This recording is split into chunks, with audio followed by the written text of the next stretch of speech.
Hi friends, दिव्यज्ञान channel में आपका हार्दिक स्वागत है और मैं हूं पंकज राय। आज मैं आप सभी के लिए बाल विकास एवं शिक्षण शास्त्र का अभ्यास प्रश्न पत्र नंबर 10 लेकर के आया हूं, जो कि सी टेट और टेट एग्ज़ाम देने वाले सारे अभ्यर्थियों के लिए काफ़ी लाभकारी साबित होगा। मैं आप सभी से अनुरोध करूंगा वीडियो स्टार्ट करने से पहले कि आप मेरे इस चैनल को वीडियो को लाइक कर लीजिए, और अगर आप नए व्यूवर हैं तो चैनल सब्सक्राइब कर लीजिए और प्लस बेल आइकन दबा लीजिए। नहीं तो कभी कभी क्या होता है, वीडियो देखने के बाद आप भूल जाते हैं। चलिए आज का यह अभ्यास प्रश्न पत्र स्टार्ट कर रहे हैं। आप भी अपने को आजमाइए कि आप इस 30 प्रश्न के प्रश्न पत्र में कितने अंकों के प्रश्न सॉल्व कर पाते हैं, कितने प्रश्न आप सही सॉल्व कर पाते हैं। आप भी आजमाइए, कमेंट बॉक्स में मुझे लिख करके बताइएगा कि आपने 30 में से कितने अंक अर्जित किए। चलिए पहला प्रश्न है, मापन का शिक्षा में महत्व है। शिक्षण विधि बनाने में, मूल्यांकन करने में सहायक, या योग्यता की मात्रा जानने में, या उपर्युक्त सभी। सही उत्तर है उपर्युक्त सभी, ऑप्शन डी सही है। दूसरा प्रश्न है, मूल्यांकन का क्षेत्र होता है व्यापक, सीमित, संकुचित, या इनमें से कोई नहीं। सही उत्तर है मूल्यांकन का क्षेत्र होता है व्यापक, ऑप्शन ए सही है। तीसरा प्रश्न है, एक उत्तम परीक्षण की विशेषता नहीं है विश्वसनीयता, वैधता, सीमितता, या व्यवहारिकता। सही उत्तर है तीसरे का सी, सीमितता। चौथा प्रश्न है, शिक्षा में यह मूल्यांकन का क्षेत्र नहीं है। कौन सा क्षेत्र नहीं है? बुद्धि परीक्षा, अभिक्षमता परीक्षा, विभेदकता, या रुचि परीक्षा। सही उत्तर है चौथे का ऑप्शन सी, विभेदकता। पांचवा प्रश्न मित्रों आप सभी के सामने है, मापन व मूल्यांकन क्रमशः होते हैं। ए है संख्या व गुणबोधक, बी है गुण व संख्या बोधक, सी है योग्यता व क्षमता बोधक, डी है निम्न में से कोई नहीं। पांचवें का ऑप्शन ए सही है, संख्या व गुणबोधक। छठवां प्रश्न है मित्रों, निम्न में से एक विधि मानसिक चिकित्सा हेतु प्रयुक्त की जाती है। स्वप्न विश्लेषण विधि, रोशी विधि, या वस्तुनिष्ठ विधि, या व्यक्तित्व विधि। सही उत्तर है छठवें का ऑप्शन ए, स्वप्न विश्लेषण विधि। सातवां प्रश्न है, कौन सी विधि व्यक्तित्व के उन पहलुओं को उजागर कर देती है जिनसे वह स्वयं अनभिज्ञ होता है? साक्षात्कार विधि, जीवन इतिहास विधि, प्रेक्षण विधि, या आत्मकथा लेखन विधि। सही उत्तर है सातवें का ऑप्शन सी, प्रेक्षण विधि। आठवां प्रश्न आप सभी के सम्मुख, शैक्षिक निर्देशन का उद्देश्य है प्रत्येक व्यक्ति को योग्यता, रुचियों व अवसरों के अनुकूल चुनाव में सहायता देना, समायोजन की क्षमता प्रदान करना। सी है भविष्य में प्रगतिशील बनाने में परामर्श देना, और डी है उपरोक्त सभी। आठवें का ऑप्शन डी सही है, उपरोक्त सभी। नौवां प्रश्न मित्रों आप सभी के सामने, प्रशिक्षण व रोजगार सेवा संगठन समिति की नियुक्ति किस सन में हुई थी? सही उत्तर है ऑप्शन डी, 1948 में। 10वां प्रश्न है, कक्षा में संपन्न निर्देशन है व्यक्तिगत निर्देशन, परामर्श सेवा, या सामूहिक निर्देशन, या व्यावसायिक परामर्श। सही उत्तर है ऑप्शन सी, सामूहिक निर्देशन। 11वां प्रश्न है, निर्देशन सेवाओं को सक्रिय व रोचक बनाने हेतु स्कूल में स्थापना की जानी चाहिए। यहाँ 4 ऑप्शन दिए गए हैं, गलती से मैं ऑप्शन डी छोड़ दिया हूँ, भूल गया हूँ। वहाँ है कोई नहीं, यानी ऊपर के कोई नहीं ऑप्शन ऐसा है। तो ए है शैक्षिक व्यावसायिक कक्ष, बी है सामूहिक निर्देशन कक्ष, सी है कैरियर कॉर्नर, और डी है कोई नहीं। तो इसका ऑप्शन सी सही है, कैरियर कॉर्नर। 12वां प्रश्न है, वैदिक युग में शिक्षा दी जाती थी कैसी भाई? विद्यापीठ में, मंदिर में, गुरुकुल में, या मठ में। 12वें का ऑप्शन सी सही है, गुरुकुल में। वैदिक काल में गुरुकुल में शिक्षा दी जाती थी, जहां विद्यार्थी अपने गुरु के आश्रम में जाकर के शिक्षा ग्रहण करता था। 13वां प्रश्न, मूल्यांकन की प्रकृति है गुणात्मक, परिमाणात्मक, दोनों ही, या कोई नहीं। 13वें का ऑप्शन सी सही है, दोनों ही, यानी गुणात्मक और परिमाणात्मक। 14वां प्रश्न है, मापन का कार्य है निदान, पूर्वकथन, सस्फल्य, या उपरोक्त सभी। 14वें का ऑप्शन डी सही है, उपरोक्त सभी। 15वां प्रश्न मित्रों है, उद्देश्य केंद्रित परीक्षा होती है वस्तुनिष्ठ, निबंधात्मक, दोनों, या कोई नहीं। 15वें का ऑप्शन सी सही है, दोनों, यानी वस्तुनिष्ठ और निबंधात्मक। 16वां है, अधिगम का शिक्षा में योगदान है व्यवहार परिवर्तन में, नवीन अनुभव प्राप्त करने में, समायोजन में, या उपरोक्त सभी। 16वें का आंसर है ऑप्शन ए, व्यवहार परिवर्तन में।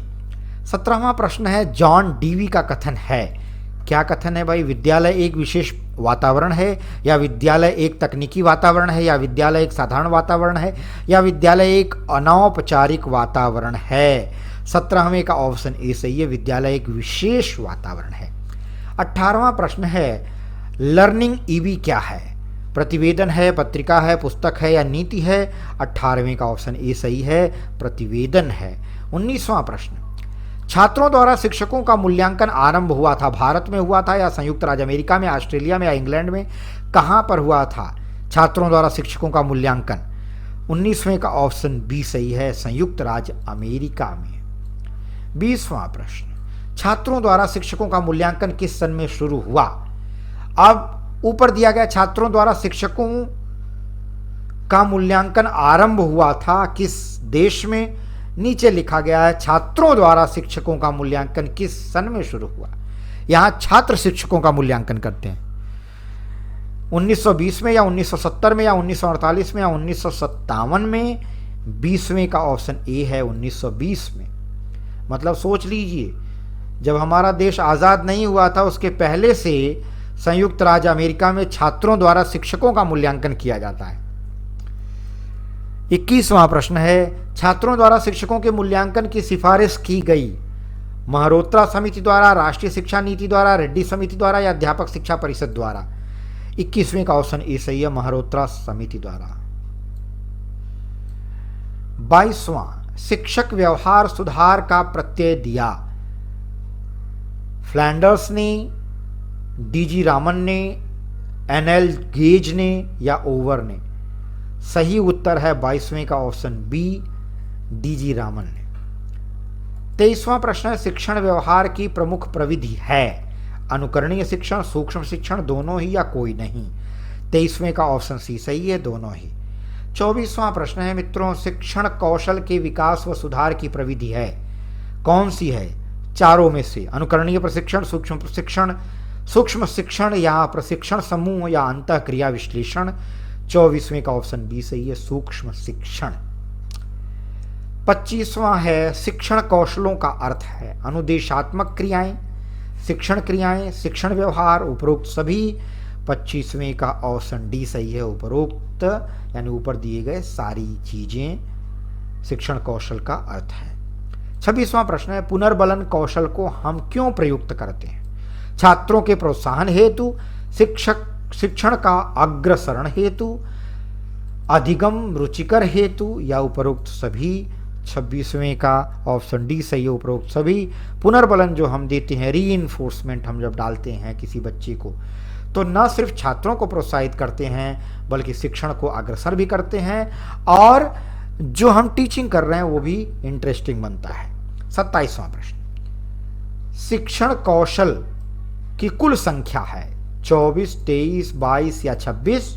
27वें का ऑप्शन बी सही है, 23। तो शिक्षण कौशल कुल कितने हैं? 23 हैं, याद कर लीजिएगा इसको। 28वां प्रश्न है, शिक्षण कौशल को अध्यापक प्रयुक्त करता है कक्षा के अंदर, कक्षा के बाहर, दोनों में ही या कोई नहीं? 28वें का ऑप्शन सी सही है, दोनों में ही, यानी कक्षा के अंदर भी और कक्षा के बाहर भी। 29वां प्रश्न है, निम्न में से कौन सा रचनात्मक आकलन के लिए उचित उपकरण नहीं है? प्रश्नोत्तरी और खेल, दत्त कार्य, मौखिक प्रश्न या सत्र परीक्षा? 29वें का ऑप्शन डी सही है, सत्र परीक्षा। 30वां प्रश्न है, मूल्यांकन का मुख्य उद्देश्य होना चाहिए, बहुत ही इंपॉर्टेंट प्रश्न। सीखने में होने वाली कमियों का निदान और उपचार करना, या शिक्षार्थियों की त्रुटियां निकालना, या शिक्षार्थियों की उपलब्धियों को मापना, यह निर्णय लेना कि क्या विद्यार्थी को अगली कक्षा में प्रोन्नत किया जाना चाहिए? 30वें प्रश्न का ऑप्शन सी सही है, शिक्षार्थियों की उपलब्धियों को मापना होना चाहिए, शिक्षार्थियों की उपलब्धियों को मापना, सही कर लीजिएगा।